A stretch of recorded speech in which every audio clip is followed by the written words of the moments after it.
Hello, everyone. Today, I want to talk about something that can reveal a lot about how an avoidant person truly feels about you, even when they never openly talk about commitment.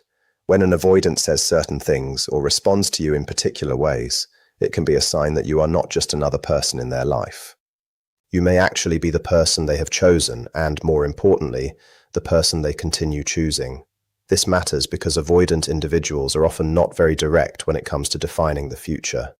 They may not sit down and say, "In 2 years, I want us to get married, so let's make a plan." That kind of certainty can be especially reassuring for someone with anxious attachment. But avoidants often operate differently. Their commitment tends to appear through thoughts, actions, and emotional investment rather than clear promises about the future. An avoidant person may instead think something like, "This person has been incredibly understanding with me. What can I do to give something back?" Or they may recognize that you have accepted parts of them they personally consider difficult and begin thinking, "I want to do more for this person. I really don't want to lose them." They may simply notice how good they feel around you and think, "I'm genuinely happy with this person." That can eventually become a deeper commitment. And at some point, if you ask about marriage or a long-term future, they may simply say yes. Of course, this isn't guaranteed because every person and relationship is different. But when an avoidant is healing, becoming more emotionally flexible, genuinely caring about you, and developing a secure bond, these quiet signs can become very meaningful. They may never announce their commitment years in advance, but their behavior can still reveal where their heart is going. What I want to focus on today are some very specific things an avoidant may say that reveal how they feel about you without directly discussing commitment. These statements may not sound romantic at first. They might not even seem connected to relationships.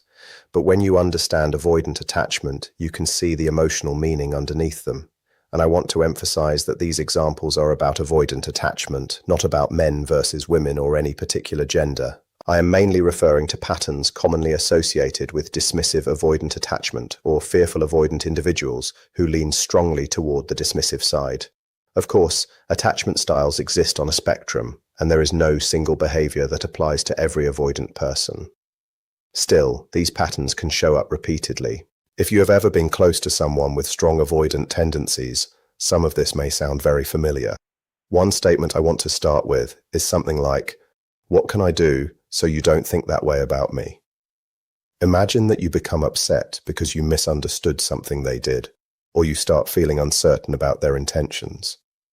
Maybe you tell them, "I feel like you don't care about me," or "I'm starting to think I can't trust you." Instead of simply dismissing your feelings, they ask, "What can I do so you don't see me that way?" Or perhaps they say, "What can I do to make you trust me?" They may not explain everything perfectly, and they probably won't give you a long emotional speech about how much you matter. But that question itself can be significant. Beneath those few words may be a much deeper message. Your opinion of me matters to me, and I don't want you to believe that I am someone who would hurt you. For an avoidant person, that can represent a surprisingly vulnerable position. You might wonder why such a simple sentence could mean anything at all. After all, people sometimes say things like this in ordinary situations, but for someone with strong avoidant patterns, caring deeply about how one particular person sees them can be meaningful. Many avoidant individuals have learned early in life to prioritize independence, emotional self-sufficiency, and not relying heavily on other people. This doesn't mean they are incapable of caring, and it certainly doesn't mean they have a personality disorder. Avoidant attachment is not the same thing as narcissistic personality disorder or any other diagnosis. The point is that some people with avoidant attachment learned that depending on others was unsafe, unnecessary, or even a weakness. They may have been encouraged to handle everything alone, suppress their emotional needs, and avoid worrying about how deeply they affected other people. Because of that, needing someone can feel uncomfortable to them. Even caring too much about another person's opinion can sometimes feel like dependence. If they genuinely don't care what most people think about them, but suddenly become concerned about what you think, something has changed. When an avoidant says, "What can I do so you don't think that way about me?" they are showing that your perception has emotional weight. They don't want to simply walk away and say, "Believe whatever you want." They want to understand what they can do differently. They want you to see them accurately. In some cases, they may even be trying to communicate indirectly, "I would never intentionally do that to you." They might struggle to say those words openly, so the message comes through a practical question instead. Their concern about your view of them can reveal that you have become emotionally important to them. And I know that might sound like a very small thing. You might even think, okay, but how does that prove that I'm special to them? The answer is in what the question requires emotionally. If an avoidant truly did not care about the relationship, they would have much less motivation to correct your perception of them. They could simply shrug, become defensive, change the subject, or distance themselves. But when they ask what they can do to change your view of them, they are essentially saying that your trust matters. They are willing, at least in that moment, to consider your perspective instead of automatically protecting themselves from it. That is important because avoidant people can sometimes struggle with taking in feedback, especially when the feedback touches something emotionally sensitive. So when they make an effort to understand what you need or what would help you feel safer with them, it can indicate that preserving your connection matters more than simply protecting their comfort. There is another layer to this that is easy to miss. Avoidant individuals can sometimes develop a strong habit of defining themselves through independence. They may have grown up hearing messages such as be strong, handle it yourself, don't depend on anyone, or you don't need other people to solve your problems.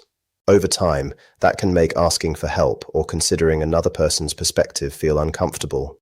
They may become stubborn, self-contained, or resistant to admitting that someone else's viewpoint could teach them something. Developing self-awareness requires being able to step outside your own perspective and listen to how another person experiences you. That can be difficult when someone has spent years believing that emotional independence is the safest way to live. So when an avoidant tells you, "What can I do so you don't see me that way?" they are doing something very different. They are allowing your perspective to matter. They're essentially saying, "I care enough about how you experience me that I'm willing to look at myself through your eyes." That doesn't mean they suddenly become perfectly emotionally available. It doesn't mean every avoidant who says this is secretly planning a future with you. We have to stay realistic about that. But it can reveal something meaningful about their emotional investment. They are not merely trying to win an argument. They are trying to prove something about themselves to you. They want you to know that they are trustworthy, that their intentions are not what you feared, or that they are not the person you currently believe them to be. And for someone who has spent much of their life avoiding emotional dependence, that desire to be understood by one specific person can be incredibly significant. They may not call it love, but their behavior is showing that your connection has become important enough to challenge their usual defenses. Let's imagine a situation where you notice your partner texting someone and for whatever reason, something about it makes you uncomfortable. Maybe you start wondering whether they could be talking to someone else romantically or even cheating on you. For this example, let's assume they are completely innocent and nothing inappropriate is happening. You tell them honestly that their behavior has made you anxious, and instead of immediately shutting you down, they listen. They reassure you, explain what is happening, and try to make you feel secure. An avoidant partner who genuinely cares about you may even say something very direct like, "I'm not talking to anyone else, and I'm never going to. I only want you." They may not say it in the sweetest or most emotionally polished way, but the message is still clear. If I didn't want you, I wouldn't still be here. After reassuring you, they may go even further because they genuinely dislike the idea that you believe they could betray you. You might explain, "Sometimes when you become distant, I start wondering whether you're talking to someone else," or "You're always on your phone when we're together and it makes me uncomfortable." Instead of simply becoming defensive, they might ask, "What can I do so you don't feel this way about me?" Some avoidant people may take that question surprisingly far. They might say, "Look through my phone if you want. I have nothing to hide." Others may even offer to delete an app or change something about their behavior just to make you feel secure. At first, that can seem excessive. You may even wonder why they are going to such lengths. But sometimes the reason is much simpler. It genuinely hurts them that the person they love sees them as someone who could betray their trust. For an avoidant individual, dealing with that kind of emotional situation can sometimes feel unfamiliar. They may not have much experience expressing vulnerability, reassuring someone emotionally, or explaining how deeply another person's opinion affects them. So their reaction may appear stronger or more dramatic than you expected. They might suddenly say, "No, I would never do that," or I don't care about Instagram. I'll delete it if that's what makes you feel comfortable. This doesn't automatically mean they're hiding something. In some cases, it's actually the opposite. They are trying to demonstrate through action that your fear is wrong. They want you to understand that they are not secretly involved with somebody else. Their approach may not always be emotionally sophisticated, but the intention can still be genuine. They're trying to communicate in the way they know how. Please don't see me as someone who would do that to you. I care about what you think of me. And this is one reason I believe these moments can be significant when you're dealing with an avoidant partner. Avoidant individuals often don't invest deeply in every person they meet.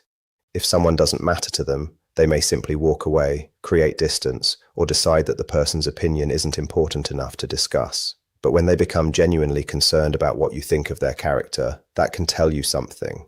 They're not just trying to win an argument, they're trying to protect the trust between you. They want you to know that they are loyal and that they don't want someone else. Of course, this should never be used to excuse unhealthy behavior or genuine dishonesty. If there are real reasons to distrust someone, those should be addressed. But when an avoidant consistently reassures you, answers your questions, and makes reasonable changes because your emotional safety matters to them, that's a meaningful sign of investment.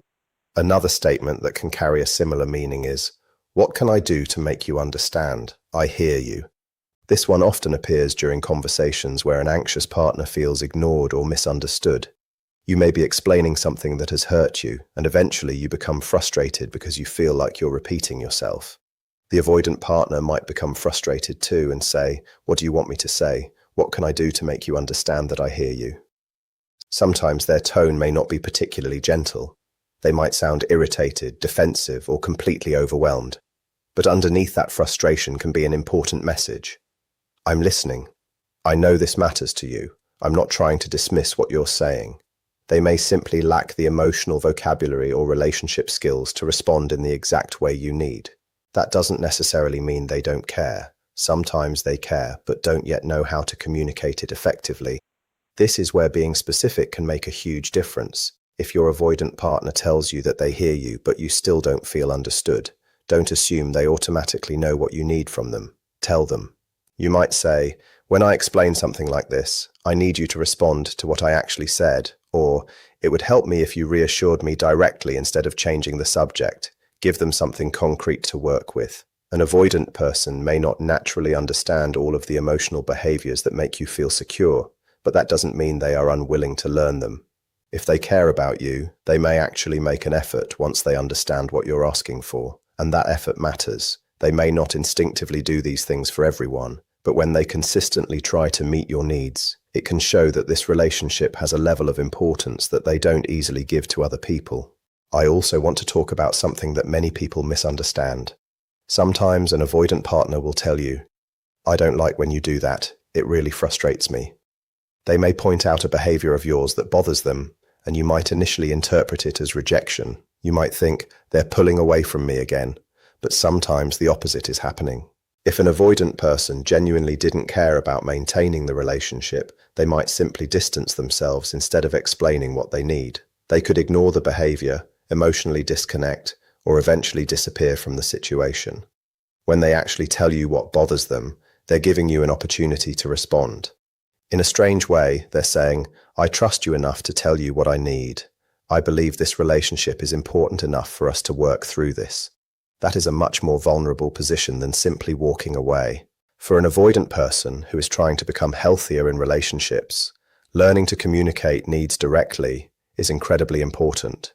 They have to learn that expressing frustration doesn't automatically create conflict, and asking for something doesn't make them needy or weak. So if your partner is beginning to tell you things like, "I don't like when you do that," or "That really bothers me," don't automatically see it as a bad sign. Look at the larger pattern. If they are communicating instead of disappearing, they're developing a healthier relationship skill. And if they're doing this specifically with you, there's a good chance you've already built a significant amount of trust. I'm not saying you need to earn the right to be treated well. You absolutely deserve healthy communication from the beginning. But if an avoidant has reached a point where they feel safe enough to tell you what they need, that can mean the trust between you has grown considerably. You should also give yourself some credit if you've reached that stage with an avoidant partner. Maybe you've been patient. Maybe you've consistently taken responsibility when you've made mistakes. Maybe you've shown them that disagreements don't automatically mean abandonment. Maybe you've demonstrated over time that when they tell you something difficult, you don't immediately attack them or use their vulnerability against them. Those experiences can teach an avoidant person that opening up to you is safe. So if your partner has finally started expressing their needs, don't overlook how meaningful that progress can be. It doesn't mean everything is suddenly perfect, and it doesn't erase the difficult moments you've experienced together. But it can mean that the relationship has moved into a different stage. They're no longer simply protecting themselves from closeness. They're beginning to participate in the relationship and trust that you will respond to what they say. And if that's happening, you deserve to recognize that progress. Another statement I hear quite often is something very simple. I'm not mad, don't worry about it. Maybe you've made a mistake, said something they didn't appreciate, or done something that briefly frustrated them. Because you're already anxious about their reaction, you may immediately assume they're angry and that the relationship is in danger. Then they tell you, I'm not mad, just work on it going forward, or don't worry about it, I promise I'm not angry. Sometimes they may genuinely be a little frustrated, but they're still choosing not to turn that frustration into a major conflict. They are essentially saying, this isn't big enough to damage what we have. I want you to learn from it, but we're okay. That distinction matters. They're not necessarily pretending nothing happened. They're communicating that the issue doesn't change how they feel about the relationship. You may also hear an avoidant partner say, don't worry, we're good, or we're fine, we're on the same page, let's just move forward. This can be especially meaningful if you know they usually become distant when they're overwhelmed. When they're more emotionally open with you, they may be trying to reassure you that a disagreement isn't a reason for them to leave. They may not give you a long emotional explanation. They might simply say, we're good, and genuinely mean it. So if they've acknowledged the problem, told you what they need, and then clearly communicate that the relationship is okay, try to take their words seriously instead of assuming there must be another hidden meaning. Avoidant people can be complicated, especially when their communication style is different from yours. But when they begin offering reassurance, expressing their needs, repairing conflict, and showing that they want to remain connected, those behaviors can tell you something very important. You matter to them, and they are learning how to let you know it.